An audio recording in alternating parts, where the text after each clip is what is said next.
Hey, welcome back to my channel.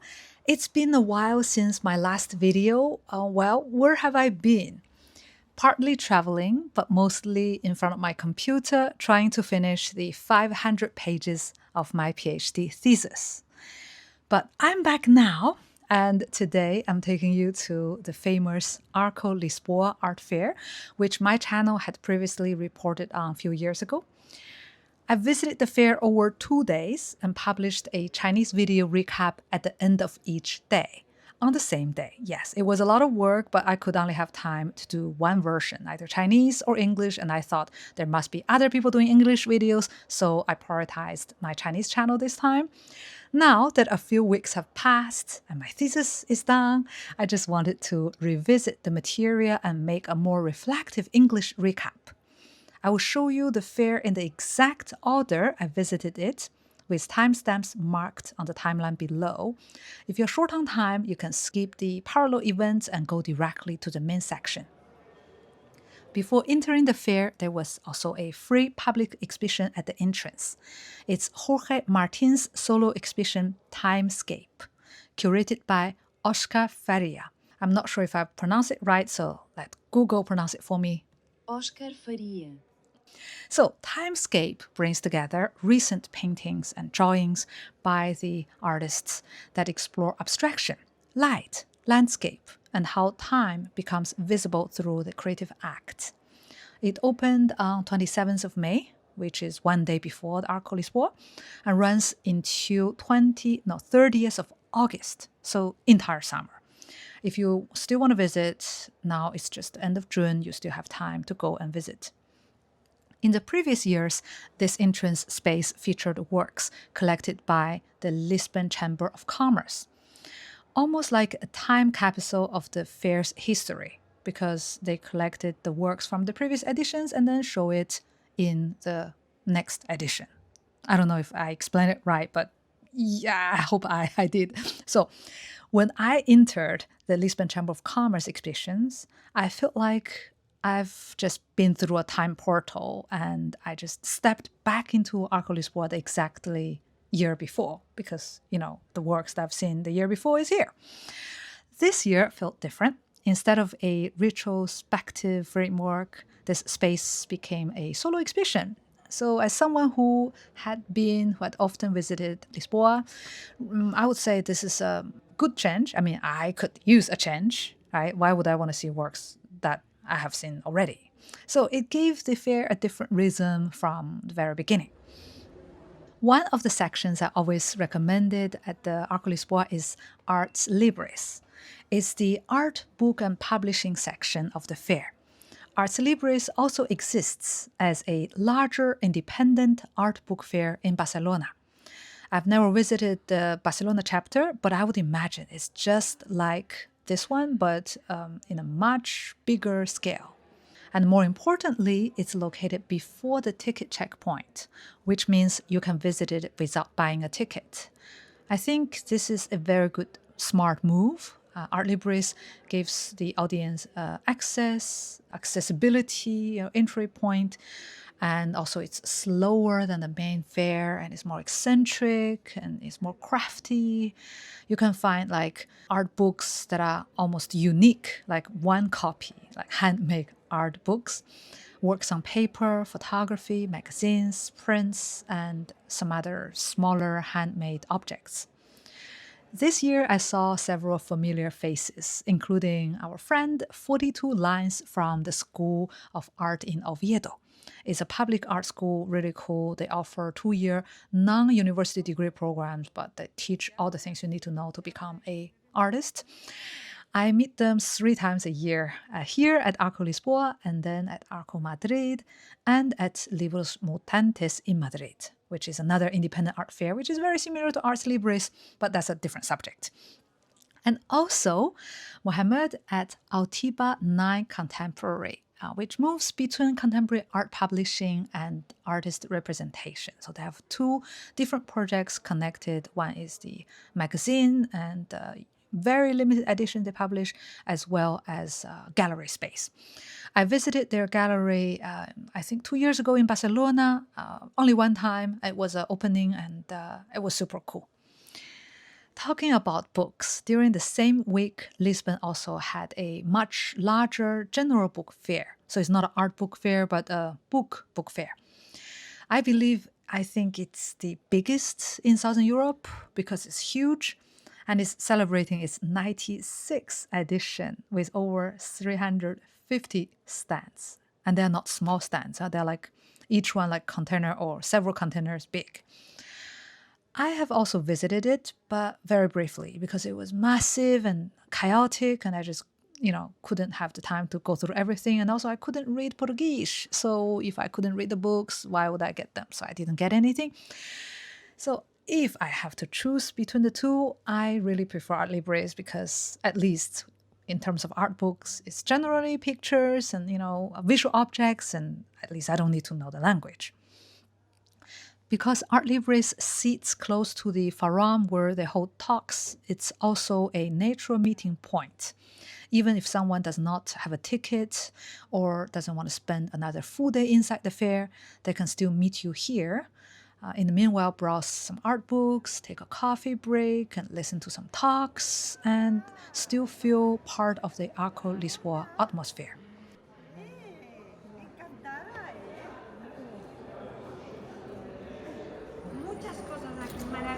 Joyas. He visto. Joyas, mira aquí está. Esto es el David Invernón.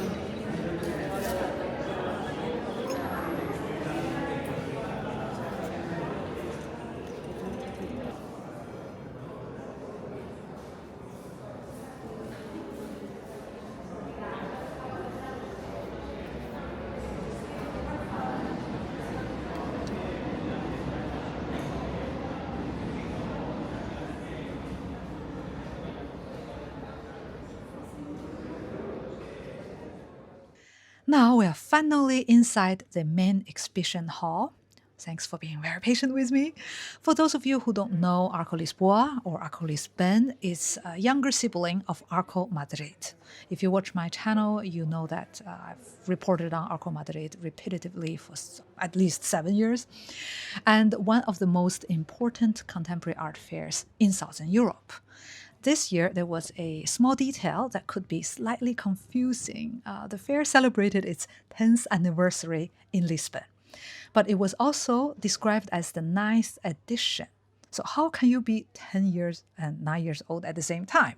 Well, this is not a mistake. The difference stems from the 2020 pandemic-related interruption. So both numbers are correct. 10 years of presence in Lisbon since its founding and 9 actual editions, because the 2021 is missing. The first gallery I stopped at was Porvi Galleria from Lisbon.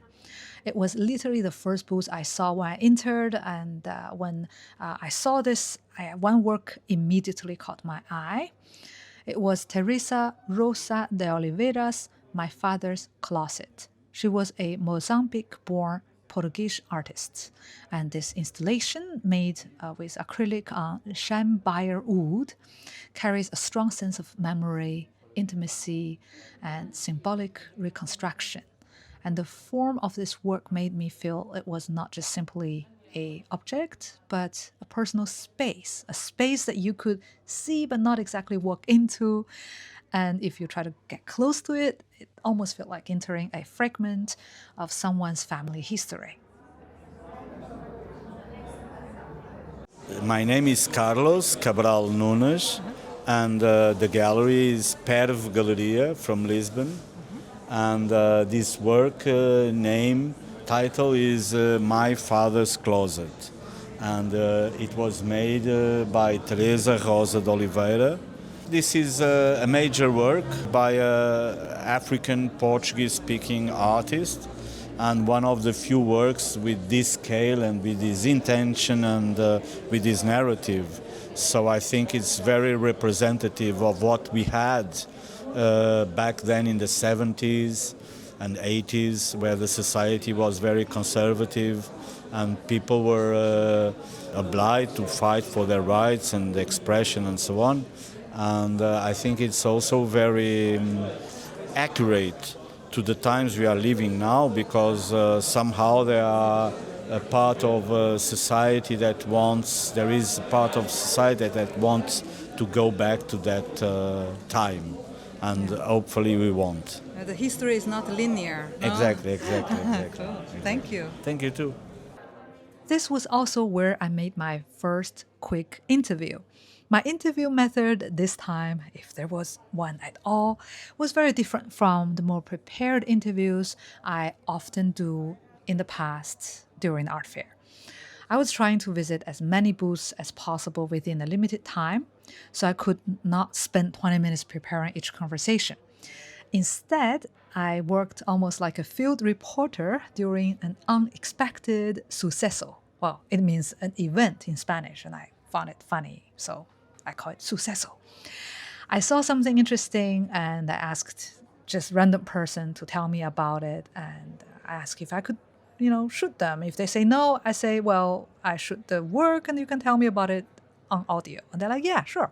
So often I get quick reactions from it without offending the person with a camera. And the result is less polished, but also more, if I have to find a positive thing about it, more immediate. Well, it's better than nothing. ARCO Lisboa is held at Cordoaria Nacional, a former naval rope factory built in the 18th century, where Lisbon's maritime world depended on ropes, cables, and sails. In the good old times, there was no engines. That explains why the building is so elongated. Today, this building has become one of the city's distinctive cultural venues, hosting art fairs and major exhibitions, including Ai Weiwei's Rapture in 2021. The location has a lot of history and personality. The only downside is that it was very hot in the summer. It was the end of May, the beginning of June, but it was already unbearably hot. There was no air conditioning in the whole place until actually this year. They've added several units in one of the smaller halls, but not the main space. So you can see the windows were wide open then, and there was this natural breeze, but everyone was still sweating. Okay, enough small talk about the weather. Let's talk about numbers. In 2026, ARCO Lisboa brought together 83 galleries from 17 countries. The center of the fair was, of course, the general program. What you're seeing now is the general program, with 61 galleries selected by the organizing committee. Alongside it, there was several curated and specialized sections, including the curatorial theme of the year, the solo exhibition section, the new gallery section, and the art book section, as always, as well as the entrance solo show that you've just seen. General program is the part of the fair where you most clearly feel ARCO Lisboa's basic structure. Portuguese galleries, Spanish galleries, Latin galleries, and a wider but smaller international network, all placed in a dialogue back to back within a one long industrial and historical building. Some galleries have this double stands, so they are like bigger, that occupy entire block. Between the patio and the street, basically they have like the access from the both aisles. Some others have more standard sized stands, meaning that they have like half of the block, so they're either facing the patio or the street. What I like about ARCO Lisboa is that it's still clearly an art fair, but it does not feel like only about selling. Of course, galleries are here to meet collectors, and collectors are here to discover art and buy art. They're here for business, but the atmosphere is much more relaxed and cultural and, kind of friendly than many larger international art fairs. It feels accessible not only to serious collectors, but also to smaller first-time collectors, art lovers, students, visitors who simply want to enjoy art and not to buy art. Among the more casual art fairs, ARCOlisboa still feels like very curated and serious and important. And among the world top art fairs, it feels more down to earth. So it's kind of in between. And nowadays, let me tell you, this in-between space is less and less. I would say there are more art fairs are like trying to be snobbish and, get glorified, and some fairs are just try to, go to the affordable art side of it. So to maintain the middle is really not easy. So in the end, everyone gets something. So gallery gain visibility and credibility, and they are able to access world top fairs after putting this on their resume. And collectors find works they love, and visitors experience the fair almost like a cultural event without, feeling like they are left out of this business, because it's kind of, elitist business. So I did not feel left out, even if I'm a broke PhD student. ARCO Lisboa is a smaller fair than ARCO Madrid, and the scale changes everything. It changes my experience, at least.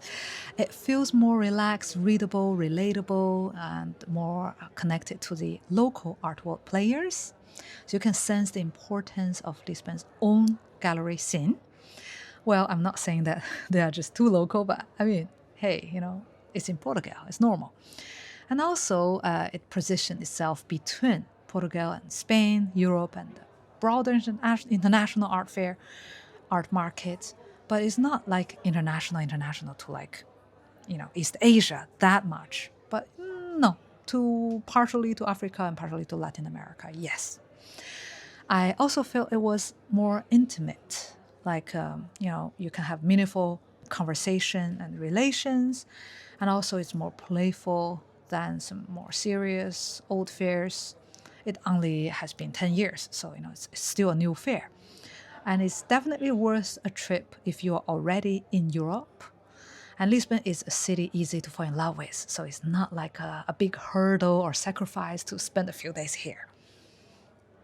One small practical change this year was the opening time. In previous years, I remembered ARCOlisboa always opened around midday, 12 o'clock. But this year, public access began at 2 p.m. And I heard mixed reactions. Some people liked this afternoon to evening rhythm. Others felt like the morning was wasted. And I can see both sides. For professionals, visiting the fair outside of their usual office working hours might make them feel their personal time is eaten up. For regular visitors, 2 p.m. opening makes their fair feel like an urban cultural afternoon. So it's kind of a museum night, you can have all this day to do something else in the morning and in the noon, and then you still have time to visit the fair, even you come late. At the same time, ARCO also organized a lot of parallel events around the city in different museums and art centers, mainly in the mornings and until like 1:30, 2 p.m. So you can seamlessly move from urban activities to the art fair, back and forth, and they have after parties. And I managed to visit several of them, and I must say it was a lot of fun. Totally recommended. If you can get yourself on their guest program, you can participate in various activities, brunch, after parties, and yeah, totally recommendable. Another important change this year was the fair's curatorial theme. The curated section is titled Arquipélago de Historia de Arte. Sorry, I'm trying to pronounce Portuguese spelling with a Spanish accent, and I think I have totally failed it, so let me find Google to help me with it. Arquipélago de Histórias da Arte. Okay, that's how they do it. So that's Archipelago of Art Histories. And archipelago is the word very strange to me. I've never pronounced it physically in my life because I come from mainland China, and archipelago is something very, very far from my environment. I'm not used to the idea of being surrounded by water and, going on a boat. No, I'm boat sick. No, thank you. So, yeah, archipelago is a new concept for me. It's curated by Cosmin Costinas. It's a Romanian curator born in 1982. He's still very young for a curator, but he's already like senior with a lot of experience. So in the previous years, ARCO Lisboa had a strong visible focus on African art and African diaspora. Well, for like 3 years in a row, the curated sections were like African art, and then like African this art, and African that art, and the focus is Africa. And I was like, wait a second, again? Well, this year, finally, the curatorial direction shifted towards a broader question of art history, not as one linear history, but as an archipelago. Well, that is actually why they use this title, archipelago, of many islands, traditions, fragments, and inherited forms of knowledge. I found this theme quite productive because it does not focus solely on one region or one identity, one cultural category. Instead, it's quite inclusive, and it asks who writes art history, which traditions are made visible, and which forms of knowledge survive, disappear, or return. My name is Mauro Ribeiro, and I work at Rossi and Rossi Gallery. Rossi and Rossi is a gallery who was founded in London in 1987, and now the physical space is in Hong Kong. We represent artists from Southeast Asia, and we've been invited by the curator of this section to bring one artist, which is Tserin Sherpa. Tserin Sherpa is an artist coming from Nepal. He was born in Kathmandu. He lived in California as well, in Taiwan, and now he's back in Kathmandu. He was the first artist representing Nepal at the Venice Biennale 4 years ago, and the curator already worked with him for the Kathmandu Triennial a few years ago, and so he decided to select him as one of the artists to bring to Lisbon. Now I want to show you 2 artists to highlight in a gallery booth called Aninat. I visited it on 2 different dates. So day 1 and day 2, I returned because first I made an interview about this ceramic art. So it's kind of a old Chinese style blue on white paintings on ceramic, on like plates, on different fragments of ceramics, and like broken tiles and stuff, right? And then I noticed something. It's like a black and white photographic work. At first glance, they look like photography, right? Black and white photography with contrast, texture, totally. And the image quality all suggested a photographic origin. But when asked, it was like not at all photography. Yeah, they were textile works. And I was like, textile? Are you kidding me? You print on textile or what? But no, it's made through hand embroidery. And if you don't come and close look, if you just watch a video or like, photo or just run through the fair without paying attention or ask questions, you won't be able to see that it was actually embroidery work. Hello, I'm Estefania Tarul. I'm here in ARCO Lisboa with Aninat Galleria from Chile. It's my first time here, and I work with embroidery. I use the threads to create like mystery situations of memories and toys and things that remind me my when I was a child. I feel like it's a beautiful reminder of why art fairs need to be seen in person, take time, with some research and some talks. A work can look like one thing and totally it is in fact a different thing. It can have a different material, different story. and different formats, and it might not be what you think it is, right? Like never judge a book by its cover. It's like never judge a work by its first glance.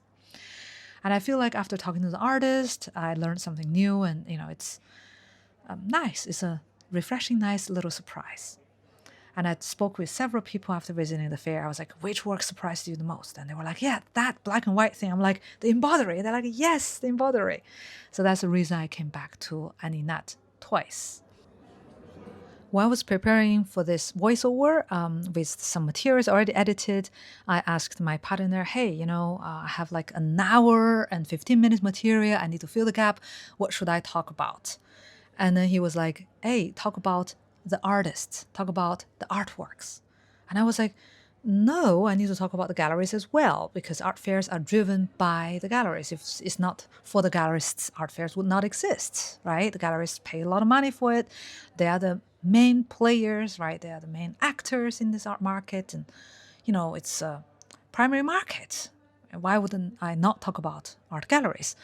And he was like, yeah, but art galleries are businesses and people are more interested in the, visual art itself. And so I was half convinced. So I decided to talk a little bit more about the artist.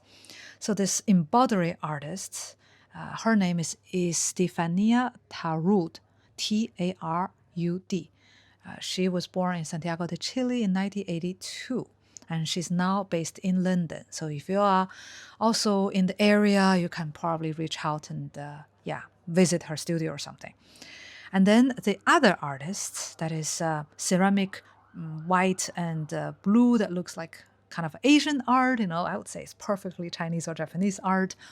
Her name is Maria Osandun, from Santiago de Chile as well, born in 1986. So young artists. Well, young, I say, because I'm also around the same age, so I want to, feel young as well. So 40-year-old young artists. 40-year young artists. There are many interesting works I would like to point out one by one, but I would need like an entire afternoon, like several hours to do that. So if you want to watch this kind of videos, maybe like leave me a comment, and the next time I visit art fair, I can just spend, 8 hours and go through each work, and then, do live streaming probably. I have no idea what I will do next time, but you can give me recommendations. If I don't hear anything, I'll just continue doing what I'm doing, I guess. So after touring this entire main section just before finishing my day, I also stopped by Gallery 111. It's a must visit of the fair because Gallery 111 is Lisbon's one of the oldest art galleries, if not the oldest gallery. And it's founded in 1964 by Manuel de Brito, the father of the current manager Rui. And after the father passed away, he took over the business and actually now two businesses. One is a non-profit kind of a memory art museum, art center dedicated to his father, as well as this Gallery 111, which is located literally across the street, and it's a commercial contemporary art gallery. The first year I came to ARCO Lisboa, one of the paintings in their booth caught my attention so strongly that I later wrote a whole chapter about it on my blog. Since then, every year when I pass by their booth, I naturally stop, look around, and say hi.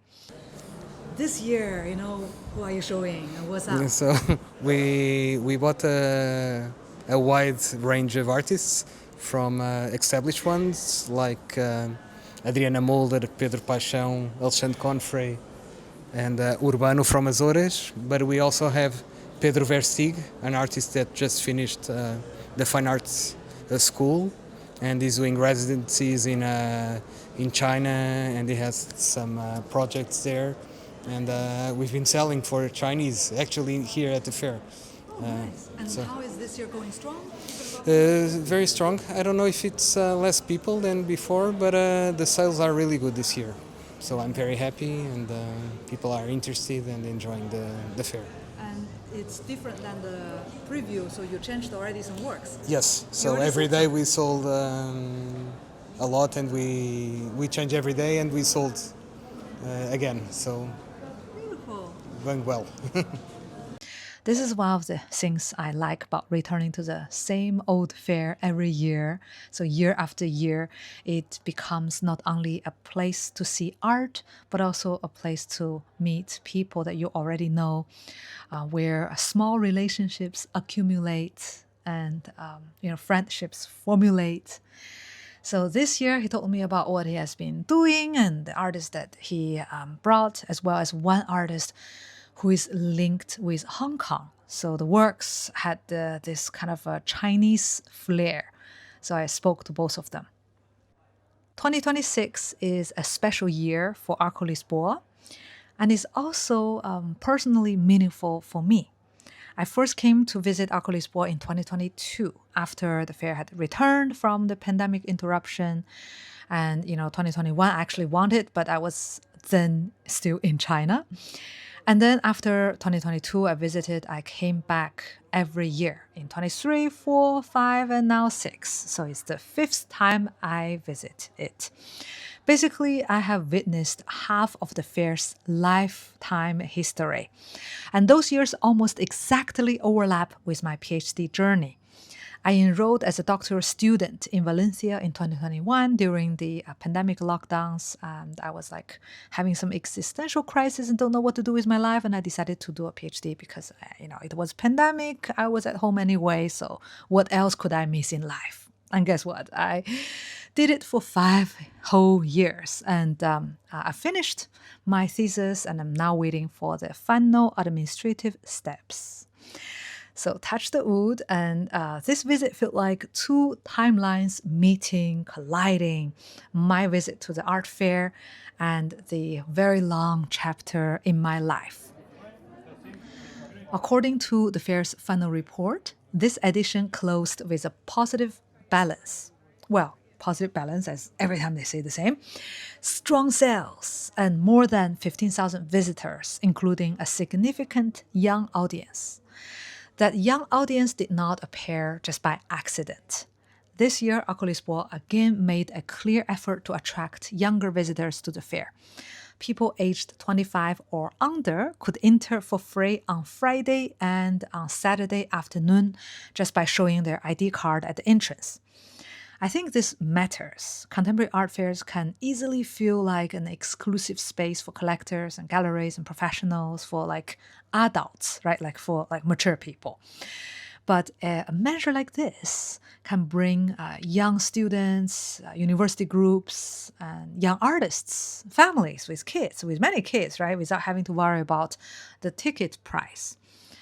It brings fresh blood to the fair and turns ARCO Lisboa not only into a marketplace, but also a place where a younger public can start building a relationship with contemporary art, or at least just to, get exposed to art and to, add some cultural and add some kind of different experience to their ordinary school lives. When discussing art fairs and success, we need to talk about numbers. Of course, no official total numbers of transactions have been disclosed by, ARCO organization, but also by like any other major art fairs. Most art fairs don't show how much money they have made, mainly because many sales occur before the art fair, during the previews, or after the fair. Not necessarily during it, right? So during the fair, people meet, they exchange contacts, they talk about prices, and then they close deals afterwards because, they cannot make the decisions within that few hours during the fair. But I can assure you that ARCO Lisboa is one of the most important platforms in Portugal and in Southern Europe, for the gallery world, for the primary market. I do often hear people, like especially younger people, like university students, they comment on works like that one, like, do people actually buy this stuff? Like, how can they put it in their homes? If you're new to the art market, you might ask this question because it's a legit concern. Some works you see here are like super huge or like awkward or very hard to collect. like those large installations with like running water. I don't know if you have noticed that work. I've noticed because I've seen its a solo show the year before in Navi Zero in Matadero in Madrid. So I knew the artist. I was like, that work. But of course, like it's moving, it's like running water. It's like, where are gonna put it? I don't know, a bathroom probably, because where else can I have like water connection and make sure it doesn't leak and anything.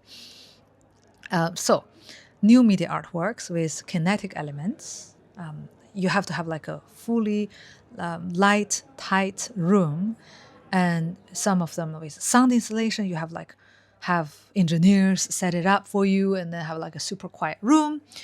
So they take up a lot of space to start with, and they're very hard to care for. Plus, they can be very expensive, making it hard to collect them. But the answer is yes, there are buyers, but the buyers are not likely to be individual persons, but persons working for organizations. So art foundations, museums, such. So the Lisbon City Hall, so the City Council, the Chamber of Commerce that belong to the City Council, also acquired works this year, like the previous years. According to the press release, they collected 25 works by 17 artists. And I don't know which 25 works, but I can tell you there are really large and important ones, which is very good because it shows that the fair is serving not only individual buyers, but also institutional ones, like the wholesale buyers, right? So they buy like not one work, but like 25 works. And also they elevate the works, the galleries and the artists, because the collection goes into the institutional archive, and then they got shown in different places. Like in the beginning of the video I mentioned, in the previous years, there were time portals bring you to different other years. That was the works they have collected, and then they show it the year after in a space like this. Right? This time they didn't show it here, but I'm sure that they show it somewhere else. So those works do not only sit in someone's living room or bedroom for private view, but also like for the general public. So the name of the artist and the idea of the artist can travel very far. So exactly, that is why I want to answer to this question that you might have asked in your head, like, who buys it? Those people, voila, so you know. Enough talking about the fair. It has been like more than half hours that I've talked just about the fair. I feel like I deserve a small break and talk about some personal observations that is linked, not necessarily that close to the fair. So I want to add here that as a Chinese person, well, you probably have seen my face in the beginning of the video, and you can hear that my accent is not native to English. So I'm Chinese, and who have visited many art fairs in Europe, especially in Spain, Portugal, and nearby countries like France and Germany. I've noticed that Asian art, Asian galleries, and Asian artists are still surprisingly missing, or at least very rare, in many of those fairs. In not only the fairs, but also in the art market, in the art world. Of course, there are many good legitimate reasons for this, like geography, right? Asia is very far. Market networks, colonial and cultural histories. That's why LATAM is here, is also very far. Collecting habits, right? If the collectors are not used to collecting Asian art, why we come here all the way? Just to waste the ticket and transport? No.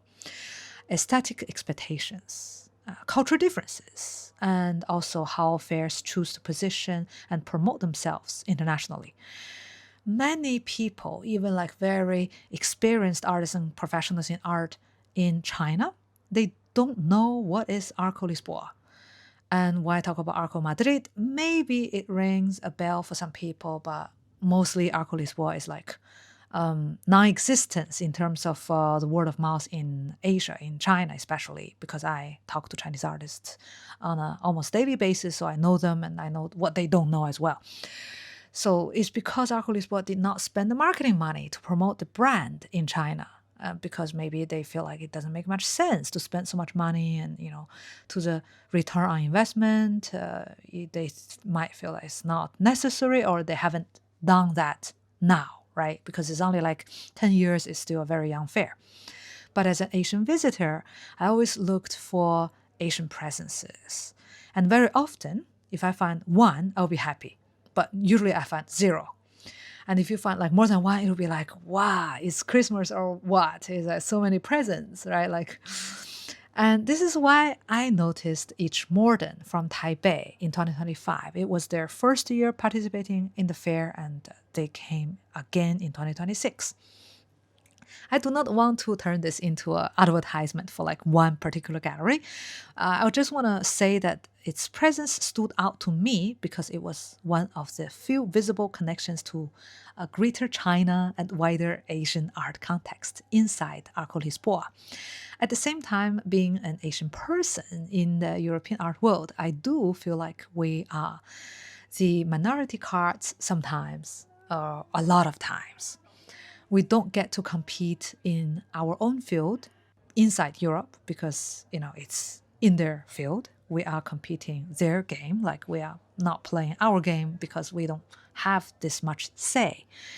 The collector base for Asian art is still some sort of a, let's say, I don't want to say like accurate percentage, but I would say, not accurate. I would say it's less than 10% of all art sold would have some connection to Asia in Europe, or even less. I'll be happy with just like, 3%. But I feel like it's more like 1%. You visit like a public collection, you see a lot of works, you see like 100 works in the exhibition hall. Maybe there's one with a Spanish artist traveling to China and made a work there and then had Chinese technique. And then he brought it back and he's like, wow, so exotic. So we are the exotic animal or exotic spice in a banquet. We're not even like a side dish. We're just a little tiny spice. Not even like salt and pepper because they are like the important ones. We are the lemongrass, right? So you can notice some people love it, some people hate it, but it's obviously exotic. And we have not yet made it to the main course, right? So maybe it's like a dessert of some sort with a bit of a touch of lemongrass, and that's like us. I wanted to visit a Asian art fair outside of Asia, and so far I have not found any. And the closest one, what I was looking for is Art Basel in Basel, because like Art Basel has its Hong Kong office that brought Asian galleries here as well. And I'm going to visit Art Basel in Paris in October. So I'm going to see how is it there. It's my first time visiting Art Basel in Paris. I've visited Art Basel, I've visited Paris, but not the combination. So while I was visiting ARCO Lisboa, I was talking to different people and expressing my frustration from time to time for not seeing enough Asian art. And one gallerist told me, wait a second, there is one art fair dedicated to Asian art that is called Asia Now. And the Now is spelled like in capital letters. And it is in Paris in October. And I was like, let me check the dates. And too bad it was not the same dates as my ticket. So I will not travel to Paris in October twice. So probably I will visit next year in 2027 after I graduate. So I will have all the time in the world to travel and learn more things. So there is one. And it was my bad not knowing. And I was like, oh, why there isn't any? But yes, there was one. And I wrote an article about different type of art fairs. And in the article, I was complaining for not having an Asian-focused fair. And guess what? I need to go back and edit. That is why I enjoy visiting ARCO Lisboa, because people there actually had time and energy to talk to you, not like some super snobbish pop fairs, and they look at you like if you're not a buyer, they're not interested in wasting their time because, they paid good money for their booth and their time is, measured in gold. I like ARCO Lisboa for its laid back and friendliness and proximity. So I already talked about it before. I don't want to repeat, but basically that's how I learned about Asia Now. And ARCO Lisboa had marketed itself as an international art fair in a way, because like ARCO Madrid, it's truly international, and ARCO Lisboa is a little less because it's still a very young fair, and also it's more focused on Portuguese and Portuguese-speaking countries. So it's international, but like very limited international, not like all the way to Asia. And, because language is an advantage, but also it's a constraint because you depend on and you link it with language, but then you're also excluding language as, like language as a barrier. Like if you don't speak my language, you're not one of us. And it can feel a bit left out. I speak Spanish and English, so it's enough. I can, get by. But, if you do not speak any of the European languages, like major ones, I guess you kind of feel lost here. But if you listen to my video, you speak English at least, you're fine. Now, come here, you're fine. So I want to say that if ARCO Lisboa could include more Asian art galleries, it doesn't take them too much effort. I already run a YouTube channel and promoting them probably, after watching my Chinese videos, more professionals would know about it. And, if they could include some kind of not only African, but also not only island, but not only, just limited to a certain culture, but more general, they could be a truly international art fair. Now, the day 1 is almost over. We are moving on to the footage shot on day 2.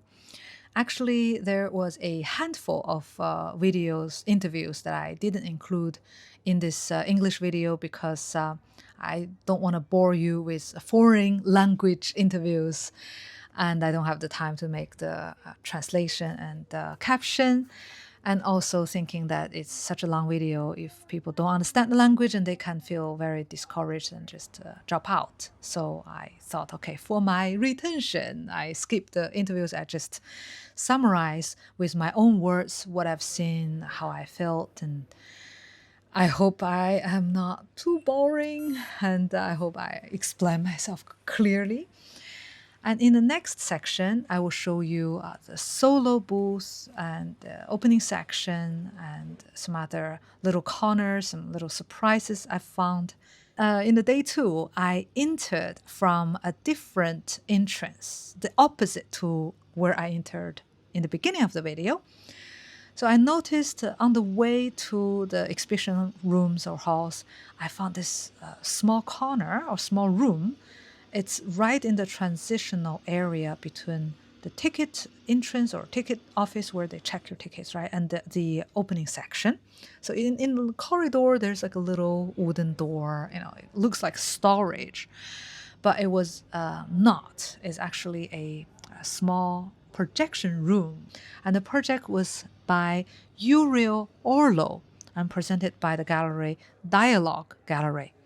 I remembered passing by this space years before. I don't know if I didn't pay attention or something. I'd never seen something like this. So it's pretty cool that they were able to, make this mini walk-through cinema and to have like extra room being utilized in this architecture. It's a good use of the space and a nice experiment.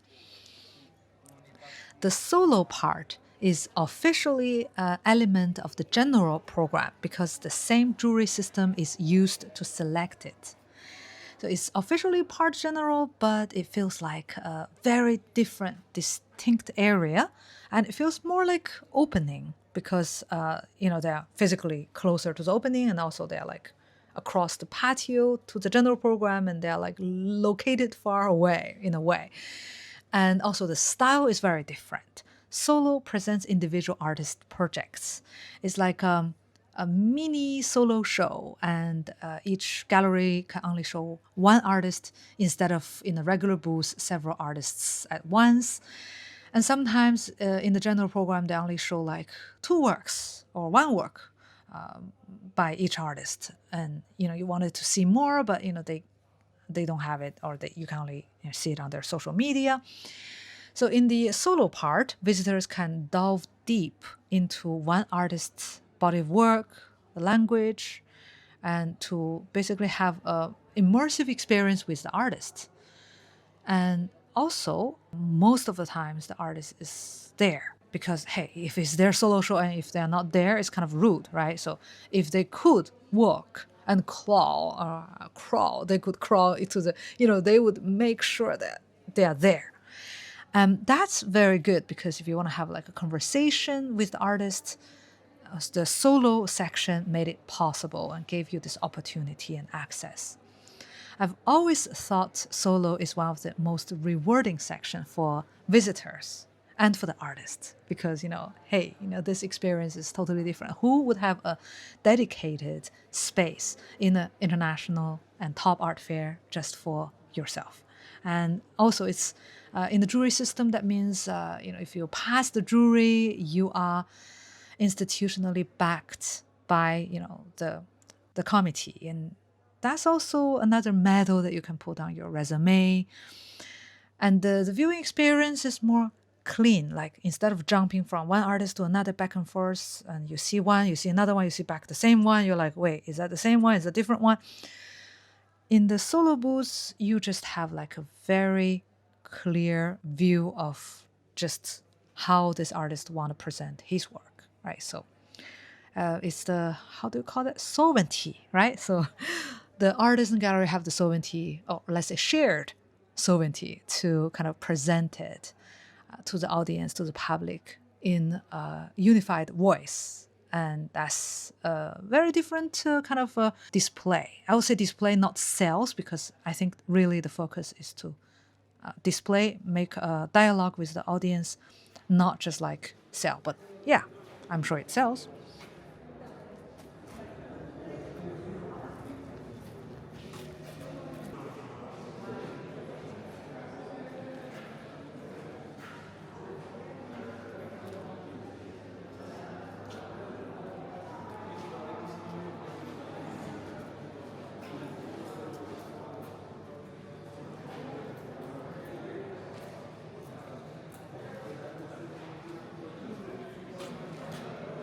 Now that we are heading to the opening section, my personal favorite section, if I could only choose one apart from the general program, I would choose the opening section. And despite the name, and the name is kind of funny, opening, it does not mean that the opening ceremony of the art fair. Because sometimes I go, I'm going to the opening. They're like, today is not the opening. I'm like, no, I'm going to the opening section. So it's kind of confusing, but it's fine. It's how they call it. Because in their language, they don't call opening ceremony opening. They say inauguration, right, in their language. So it's fine. And it's a section dedicated to younger galleries and newer spaces and experimental works and emerging artists. And this year opening section included 16 galleries, each of which could participate in this section only twice in their lifetime. The opening section is really cool, and this time is literally cool. Cool, I say cool because it's like cooled down by the newly installed air conditioning. It's like, I'm alive and I want to stay here forever. Because other areas, they don't have aircon this year, not the year before, but this is new, this is fresh, this is, well, fresh literally for the work and freshly for the temperature. I don't want to talk about the weather a lot, but it was such a steaming sauna in other areas. So it feels a difference. Maybe, my mood would change and I have a different perception because I'm, experiencing the artwork differently with air conditioning. And there are many young galleries that with artists that I've never seen or heard, and works I'm not familiar with. So I'm like a child in a zoo, or somehow like I'm trying to recognize some things, but sometimes I mistake some things for other things. And I remember that I talked to one of the gallerists from Remota Gallery, and I was like, I remember you. I've seen you in the opening section at ARCO Madrid. And they're like, yeah. I was like, I asked you a stupid question. I said, your gallery must be very far away from anywhere because it's called remota, like means remote, right? So it's in a remote place, right? And they were like, yeah. And I was like, oh, obviously, it's obvious. I shouldn't have asked. But yeah, the name itself carries a geographical character of the art space. And the artists they represent this year were two, but one is a kind of a textile artist, quite interesting. I really liked it, so I stopped and talked. Another booth that stayed with me was Salon Comuno, or Comunal, the communal salon. So their works looked almost like a layer of compressed paint, like paint dripping on the floor, and like quite in a way random. like accidents, and the textures between rubber and building material. If you do any kind of serigraphic print, you would end up with a lot of those residue. I remember visiting CPS, that is Centro Português de Serigrafia, the Portuguese Center for Screen Printing. I was handed over some of these mini bricks that they gave away to visitors because they had so many of them, they don't know what to do. And I was like, you can make them into earrings, keychains, this and that. And I was like, okay, that sounds like what Chinese would do, right? Like Chinese business people would like do it and sell it like in the beach or something. But anyways, I was like telling about what to do with it. And now this artist, he did exactly what I thought. You know, he did rings and like earrings and stuff, and also works. That is pretty cool. And, you know, it's upcycling, right? It's using technical leftovers for something new. And he explained to me that those bricks were inspired by the road of Lisbon, those rocky roads made from this granito type, you know, marble kind of leftover. And he was inspired, so he made works just to show here. You know, so he prepared the exhibition many months before, and he knew that he wanted to bring exactly his version of the rocky road to Lisbon. I also met the gallery from Seville. Their director showed me the works that could bend, move, and shift, kind of shape-shifting, that's how you call it. So we had a very joyful and very kind of funny conversation about how those things look like. Well, you know how it look like, right? So in general, I find that people in the opening section are often more approachable because themselves are like new in this business, right? At least their galleries are. And also the artists often much more open to risk, open to becoming, open to conversation, right? So they haven't turned themselves into those kind of gatekeepers in the art world. So they were still, you know, in the nicer phase of their, let's say, professional life. And I don't know what kind of person they will become. Likely also cool guys, but I'm just saying, like, likely after 3 generations, they become the status quo, and they are no longer as open to experimentation and open to conversation as now. Another visible addition to this year was 10x MAAT. So it's like 10 times matte or 10 by matte. So 10 is 10-year anniversary, and X is like, you know, when you do like a music artist A fit B, so like that, a collab. And MAT is the Museum of Art, Architecture and Technology, literally just across the road, a few minutes walk from Corredoria Nacional, that is location of ARCO Lisboa. MAT is one of the Lisbon's key cultural institutions, and it's very important, and it has very cool projects showing when I visited it, and is where the after party was held. In the previous years, this area functioned as a VIP lounge, and this year it became an exhibition space. Nobody checked VIP pass or tickets. I assume that it's open for everyone. I didn't have time to take videos, but I took some photos and I put it on my blog. And I will leave a link to the blog post in the description section below. So if you want to read more about it, you can move over to our blog posts. And if you have questions, you can leave a comment in the comment section below. And it has been, an hour. This recap is going on forever. I hope I did not bore you too much, not bore you to death. And I hope I give you a comprehensive survey of ARCO Lisboa 2026 and a bit of past years as well. And it's more like a walkthrough of the parts that stayed with me vocally and visually, more random, because when my camera was on, I was just rolling. I try not to shake too much.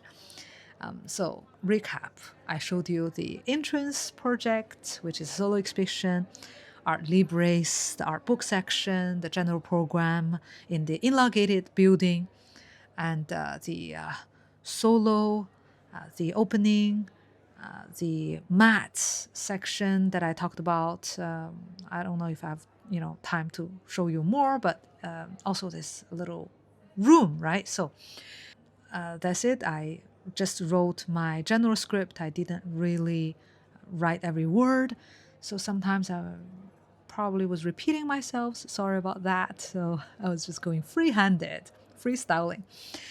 I will continue updating our blog and this channel, and I will do it much more often than before as soon as I submit my thesis, which is in 3 days. After midnight, in 2 days, my deadline, and graduate with a PhD. So my commitment as a researcher, as a student, will come to a temporary end, and then I will come back to my art projects. So hopefully we will see each other really soon in this channel. And to visit other fairs, if you have any recommendations, leave me a comment, and I will bring you more videos from the live from the fair, from the event itself. All right, thank you very much for watching, and I will see you in the next video. Bye bye.